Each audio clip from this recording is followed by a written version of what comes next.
Okay, thank you very much for coming. I'm sorry for the change of plans on Easter. I wanted to announce that President Clinton has approved the deployment of 2 battalions of Apache attack helicopters to Albania to help support the air operations of Operation Allied Force. These helicopters will deploy from Germany in the next several days, and they will be accompanied by a battalion of multiple launch rocket system artillery, a support battalion, 1 mechanized infantry battalion, which is about 120 people with 14 Bradley fighting vehicles, 1 military police company, 1 signal company, and other elements such as military intelligence, aviation maintenance, and required support. Altogether, we reckon this will be about 2,000 soldiers on the ground in Albania. There will be 24 Apache attack helicopters, and there'll be some other support helicopters, Black Hawks, Chinooks, etc. This is being done at the request of General Clark, who wanted a wider variety of weapons to attack tanks, artillery, and APC on the ground in Kosovo. As I say, it's a logical expansion of the current air operation. It gives us greater precision, all-weather capability, day or night, to go after the types of weapons that the Yugoslav Army, the VJ, is using to not only repress the Kosovar Albanian people, but to drive them from their villages and to shell and crush the villages. The obvious question you all will have is, isn't this a step toward the employment of ground troops in Kosovo? And the answer is absolutely not. This is pure and simple an expansion of the air operation. It's to give us the type of tank killing capability that the bad weather has denied us. It will give us the capability to get up close and personal to the Milosevic armor units in Kosovo, and to do a more effective job at eliminating or neutralizing the forces on the ground. This is very much in line with our stated objective of degrading and diminishing the Yugoslav ability to attack Kosovar Albanians. Ultimately, of course, our goal is to get them to stop fighting, to withdraw, and to agree to allow the NATO-led force to come in a peacekeeping role and to help the refugees get back to their homes and to rebuild their lives. And this will be an important step toward that. Now, I should tell you 2 things. First of all, Secretary Cohen, of course, has signed the deployment order. So these troops can launch anytime and start moving toward Albania. But the speed with which they can move in will be determined in part by the humanitarian aid operation in Albania. We have to sequence the humanitarian flights with the military flights to bring the unit in. In that regard, the plane that left over yesterday, the C-17, carrying approximately 30,000 humanitarian daily rations, arrived in Tirana this morning at 04:30 our time in the morning, and is in the process of unloading that food. Today, a contract 747 was loaded with approximately 65,000 humanitarian daily rations, those yellow plastic enclosed rations I held up yesterday, and that was supposed to have left at about 2 hours ago, exactly 2 hours ago from Dover. So that should also be on the way, and we will be loading additional planes and sending the food off as quickly as possible. The second point to make is that while the U.S. has okayed the deployment of these forces into Albania for use in Kosovo, it still must be reviewed by the North Atlantic Council, the NATO policymaking group, and we anticipate that will happen tomorrow. We are offering these forces to NATO as a way to expand and enhance NATO's ability to continue the fight against the repressive Serb forces. and NATO will consider this and will decide whether to accept this offering by the U.S. Martha. Is that what Mr. Berger was talking about this morning when he said they'll be deployed, but we don't know whether they'll be used? He said they will be deployed if NATO decides they should be deployed as part of the force package. Before they're used, there will be another reconsideration by the President, who will want to assure himself of a number of things. First, he will want to assure himself that there are adequate force protection measures for the helicopters should they be used over Kosovo. And that's why we're sending the multiple launch rocket systems. They are very good at suppressing enemy air defenses. They work in very close sequence with air caps, with airborne observers, and with the helicopters to suppress the air defenses before the helicopters go in. So he will want to assure himself that the force package is adequate, that the force protection is adequate, that it's prepared to do the job, and that the conditions are right. So, these multiple launch rocket systems, do they include the Army's tactical missile system, the so-called ATACMS? Yes, they will include the ATACMS. Now, that's a type of rocket, a type of munitions, essentially, that is launched from the launchers for the multiple launch rocket system. And how many launchers will there be? There will be 18 launchers, as I understand it, in the battalion. Won't these slower flying attack helicopters be more vulnerable to SAMs and the tactical aircraft? Well, that's exactly why we put in a very robust defense suppression system with the ATACMS and the MLRS. That's part of a program to stop enemy air defenses from operating against the helicopters. Now, the helicopters train in connection with the use of the MLRS or the ATACMS, and this is a fairly well-rehearsed, well-trained operation by the Army. Obviously, there's a risk to flying low over Kosovo, but the ATACMS are designed to suppress that risk. Is there a greater risk than there would be with TAC air?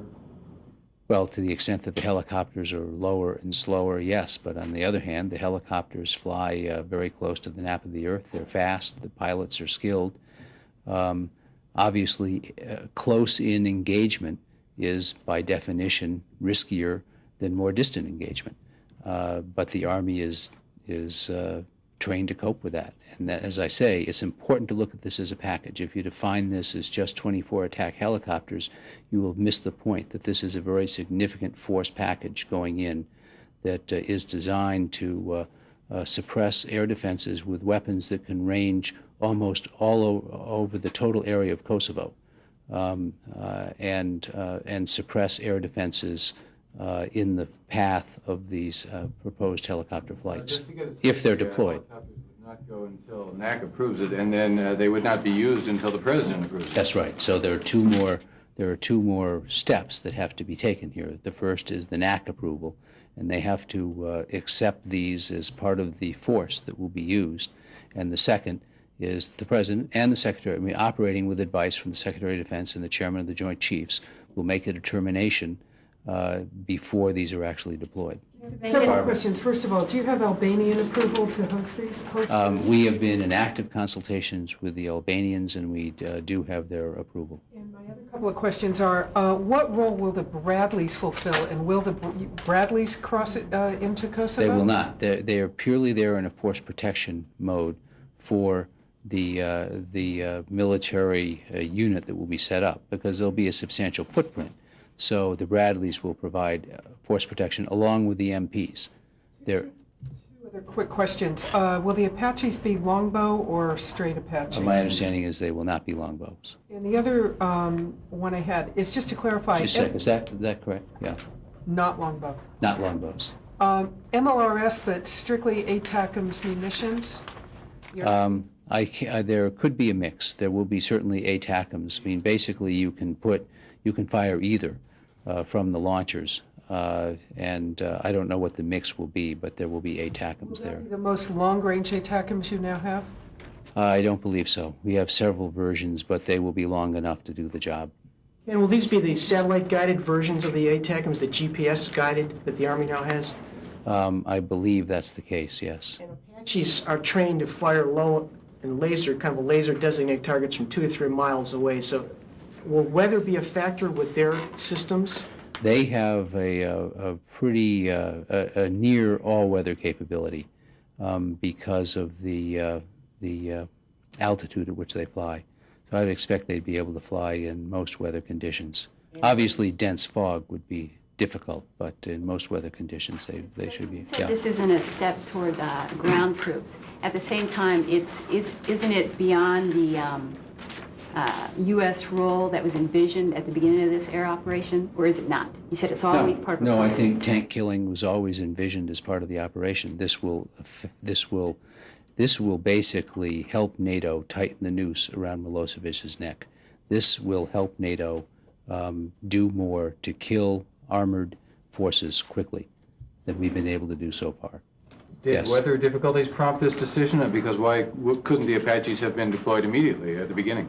Well, weather played a role in it, but frankly, what's taken a long time was working out the mechanics of where they would go and how would they go, the sort of where the package would be based, and that's what's taken the last couple of days or so. Barbara. Many of our European and NATO allies also have MLRS and Apache helicopters. Are we pressing any of our allies to send similar force packages? I'm not aware that we are at this time. Maybe somebody from the Balkans task force can answer that question. No, not at this time. We think this will be adequate. Let me correct one thing. The ATACMS Block 1A that is being deployed, they are inertially guided, not GPS guided. So I was wrong about that. Yeah. Ken, Martha. is NAC approval pretty much a given here? Or why would you announce this if you don't believe you'll get NAC approval? Well, I mean, one reason we announced it was because it was in the papers this morning and it's been talked about. Another reason we've announced it is that we think it's important for Milosevic to understand the seriousness of our efforts and our determination to keep this fight going until we achieve our goals. And this is an important new element of enabling us to achieve our goals. I think that I can't speak for the NAC. I have a hard enough time speaking for this building. So Ken, Yeah. when would you expect these, I mean, if everything goes right, NAC takes this up tomorrow, approves it, presumably the president would then allow, want to be able to pre-approve these things before they're used. What could be the soonest they both would get there and have approval to the commander and the I region be think using we're it? probably talking, when you consider the transportation challenges, probably talking about a week or so, maybe 7 to 10 days, I would guess, before they're. The 1st Armored Division or the 1st Air These Division? will be coming from the 11th Aviation Brigade in Illesheim, Germany, the attack helicopters. Is that a core support group or is that one of the division support? I believe it's a core support group. It's an independent core support group. Flown by C-17, or would they fly in mass over the air, or just fly down there on their own? Those are among the questions that are being worked out, but my sense is they'll probably be flown down in fixed-wing air and then reassembled. And that's one of the, it will take many aircraft to fly all this equipment down there. And I want to go back to say that this has to be carefully sequenced with the humanitarian aid because we don't want to be blocking the inflow of humanitarian aid while we're moving in these helicopters. Jamie. The ramp space is like in Albania at Tirana Airport? Crowded. Can they handle more than? Well, I think they can. I mean, I've been to the Tirana airport. It's pretty small. There's a lot of flat space around it. I don't know how quickly it can be expanded, but it is not, we're not talking about Dulles. Ken, Yes. you said this is not a step inching closer toward deploying NATO ground troops into Kosovo, but at NATO the last couple of days, there's been increasing talk about the prospect of NATO troops at some point escorting refugees back home. Are you anticipating that at some point in the future there will be because of these airstrikes, be a permissive environment that would permit those escorts to go on? That is our goal, yes.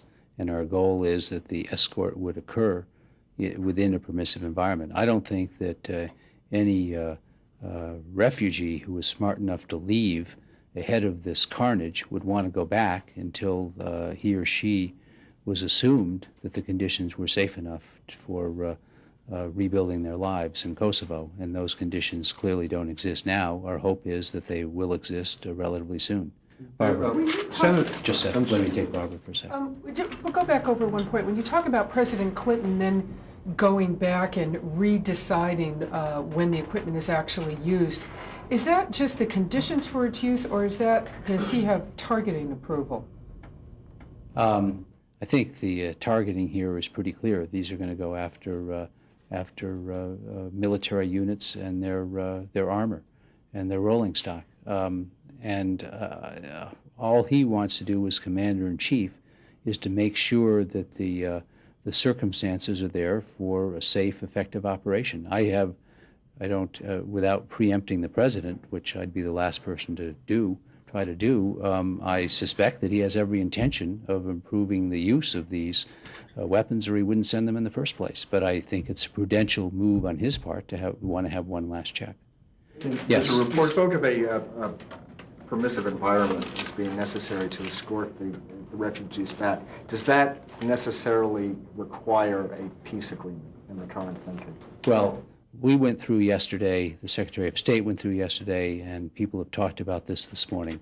The elements we require are: 1, stop the fighting; 2, the withdrawal of the forces; 3, a commitment to democratic government; 4, we want to have a NATO-led international peacekeeping force on the ground to enforce the peace; and 5, we want the refugees to be able to return and live in safety. Those are the 5 elements we're looking for. These basically are all taken from their elements of the Rambouillet Accord. And we have been saying that since this began, that we want something that embraces the framework or the elements of Rambouillet. So those are the 5 elements we're working for, and we'll continue to work for those. Will Albanian refugees be housed Just at do you have a the... follow-up? You do not need an actual peace accord for this scenario to unfold. Without getting into the legalities here, I've just listed the 5 conditions that we're aiming for, and those would be, those will continue to be our goal. Jamie. Albanian refugees be housed temporarily at the U.S. Naval Base in Guantanamo? That remains to be seen. As Secretary Albright said, some of these refugees will be coming to the United States or to U.S. Facilities, U.S.-owned facilities, not in the territorial United States, but elsewhere. And where they will go is still being decided. Don't you have facilities, at least some sort of skeleton facilities already in place at Guantanamo that could house these refugees? We do, but we also have facilities at Guam and other places. So there are other possibilities, and we'll just decide whether it makes sense to put them all in one place or to split them, or what the logistics are of moving them. Now remember, our goal is not to relocate refugees permanently onto U.S. territory. It is to relieve the congestion in FYROM, the former Yugoslav Republic of Macedonia, temporarily, and then to get these people, to create the conditions that will allow these people to return home, which is where we believe they want to be. Yes? Is there any update on the 3 soldiers who are being held? No update in terms of their condition. There was an encouraging report out of Yugoslavia that they are now being held as war prisoners. We do not think they should be held at all. We think they should be released. We think they were unfairly and improperly detained. But if they are going to be held, they should be held under the rules of the Geneva Convention, those international protections. And one of those protections is a protection from trial. And my understanding is that the Yugoslavs have said that they will not try them They will hold them as war prisoners, and they will release them at the end of the hostilities. Yes. I've been talking with some folks who are involved in the planning of the Persian Gulf War, and I feel like there's a different attitude going on here. Before Powell and Schwarzkopf went in, they seemed to have assurances that anything they needed they got, and yet here we keep hearing about these sort of piecemeal approvals of different weapons, and I understand that NAC is involved and that's political, but am I wrong in thinking that there's a difference here? Like, why isn't the Defense Department saying, General Clark, anything you want, you've got, and then just leave the politics up to NAC? Last week, General Clark said on Meet the Press that he has received everything he's requested, and nothing has changed over the last week. I think that if you look at what's happened in just this week, he requested more F-117s, a doubling, and he got them from 12 to 24. He requested the Theodore Roosevelt Battle Group go into his theater and be ready for the fight. He got it. He's requested the Apaches and the ATACMS and the multiple launch rocket system, and he's gotten them. I'm not aware of anything he's requested that he hasn't received. Yes, Bring us Tony. up to date on sorties, how many combat sorties, how many total sorties? I'm afraid I just don't have those numbers. The numbers as of Friday were approximately 2,700, as I recall, and I just don't know what's been done in the last couple of days. 300 or 400 combat sorties, though? Of the 2,700, about 15% were strike sorties. Last week, Air Commodore Wilby bragged about a full-scale 24-hour day sustained operation, day-night. A week later, the statistics seem to bear out that you haven't been able to really do a sustained around-the-clock because of the weather.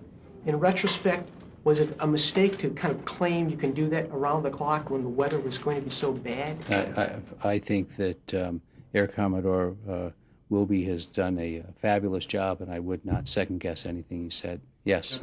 Are any more U.S. troops going into Albania as part of that relief operation or Well, for any other reason? that's a very good question. I don't have an answer.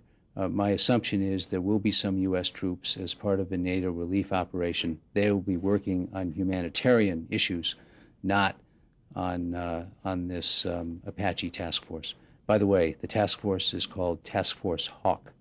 That's the official name of the Apache task force.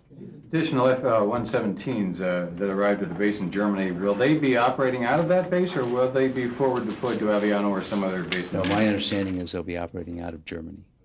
That's kind of a much longer flight. Is that a That's problem? true. That's not a well, it problem. requires more refueling, but that's my understanding, that they'll be operating out of Germany. I think that there are a lot of planes in the theater now, and you can't put every plane in one place. So there's been a very clear effort to spread the planes around. At the NATO briefing, Commodore Wilby talked about what he described as a remaining pocket of resistance by the UCK forces. Are you encouraged at all that the rebels are going to be able to mount any sort of serious resistance, and is that in any way related to the success or so far in the NATO bombing campaign? I think that the rebels are surviving on probably three things. Weapons they had pre-positioned in the area, bravery, and quick movement. And the bombing, we are doing our best to concentrate on forces when we can find them. I believe the weather is supposed to improve dramatically today and over the next couple of days, and we should be able to prosecute these attacks with considerable greater force and efficiency. But the KLA, or the UCK fighters, are really doing their best to fight a much larger, more powerful, more mobile force. And they are continuing to do that. There are pockets of resistance. I've said before, though, that they have taken heavy losses. It's not so much in terms of manpower or equipment, it's more in terms of position. And like most guerrilla forces or rebel forces, they depend on movement for protection.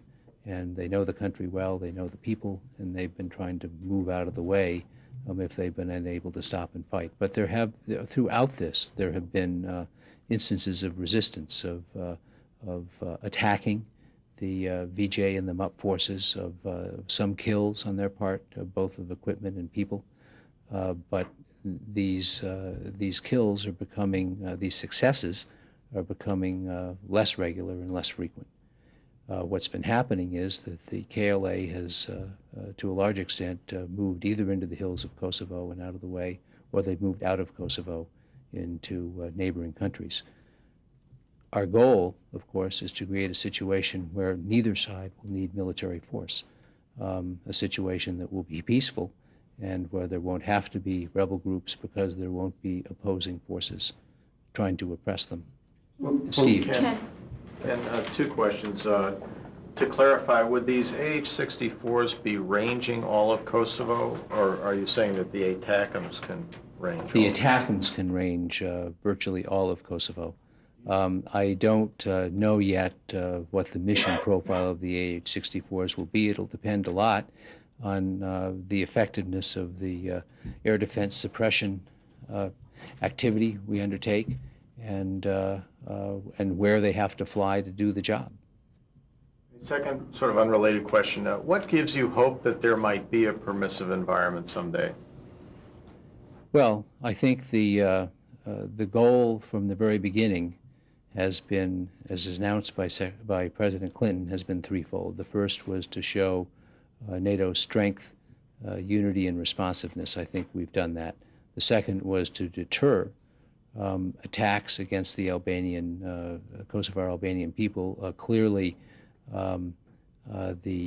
we have not been able to deter these attacks, which have been brutal and aggressive.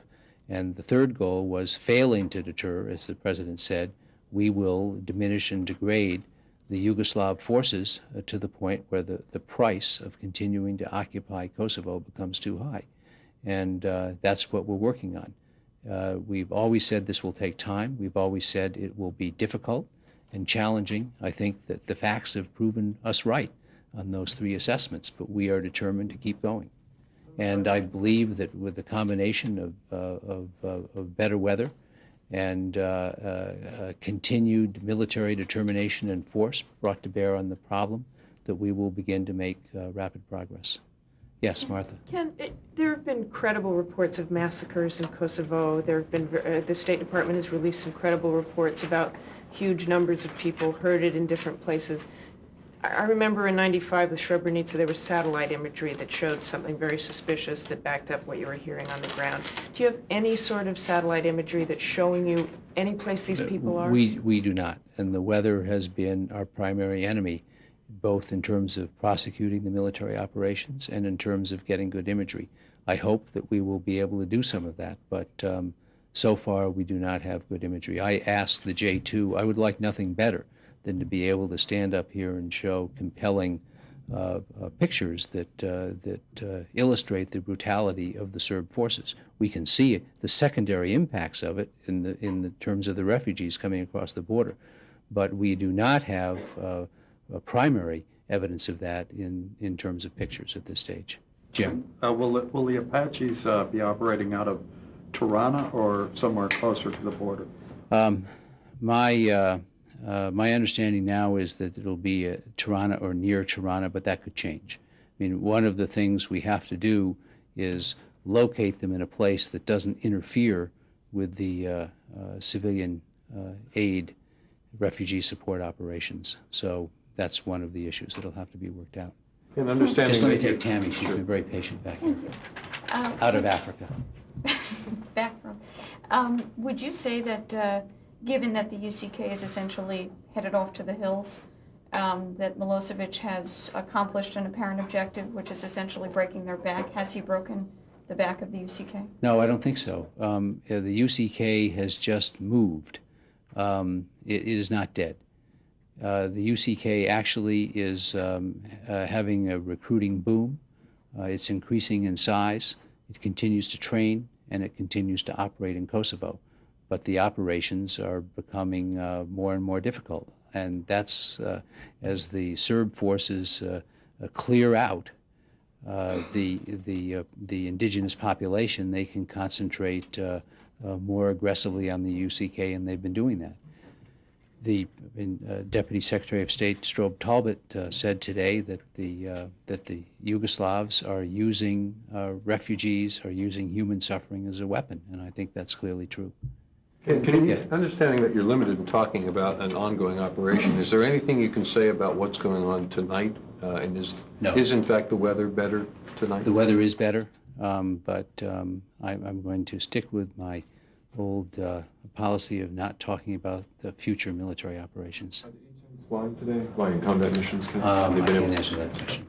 Sur Yes. TV is reporting once again that they've shot down a NATO jet. Anything to that? Not as of the time I came in here. I didn't have any report of that. Of course, this is what, the 10th such report that they've made so far? And it says fuel tank on it in English, but you know nothing more? I know nothing. I'll check, obviously, but I've heard nothing about that. Yes. Is there any Allied help going to the UCK that you're aware of, or any under consideration at all? I am not aware that there is Allied help or that it's under consideration. Remember, our goal is disarmament. We don't want to fuel the fighting and the arms race in Kosovo. We want to end it. Our goal is peace, not continued war. Yes. With regard to overhead imagery, you do have U-2s flying, and they have synthetic aperture radar, which can see through cloud cover. Why aren't you getting any images from them? For whatever reason, I'm told by the J2 when I don't go down and look at all his images, I'm not in the business of second-guessing the Joint Staff on things like this. I'm told there are not good images. Yeah, And just a Tony. point of clarification, on the multiple launch rocket systems, there will be 18 launchers going over? Yes, that's in a battalion, right? 18 launchers in a battalion. On the Predator, that can get you better imagery than a U-2 and a lot more real time. Are they flying right now? And will one of their missions be to track down those types of potential mass graves and those kind of sites? Well, they will certainly be used to first to help gather battlefield intelligence that can be used to direct attacks. That will be the primary use of the Predator and also the hunters when they're operating. But we certainly will use what we find to bolster the case against Milosevic in Yugoslavia, the case of brutality. The Predators? The Predators have been flying. I don't know whether they flew today, but they started flying about 2 or 3 days ago. They were providing the type of targeting material, data that you've been asking for? Well, without getting specific, we've got a sort of a multi-layered intelligence gathering program, all of which feeds information into the targeting system. So to the extent that we gather more precise information from the Predator, we certainly use it for targeting. Thank you. You're welcome. Ken, will you be briefing? Is it your intention to brief tomorrow, do you know at this point? Whether you'll be briefing It on is Monday? my intention to have somebody brief tomorrow, yeah. Why, you want to take the day off? I just wanted to know, just for planning purposes. I just enjoy them so much, I want to make sure I get it.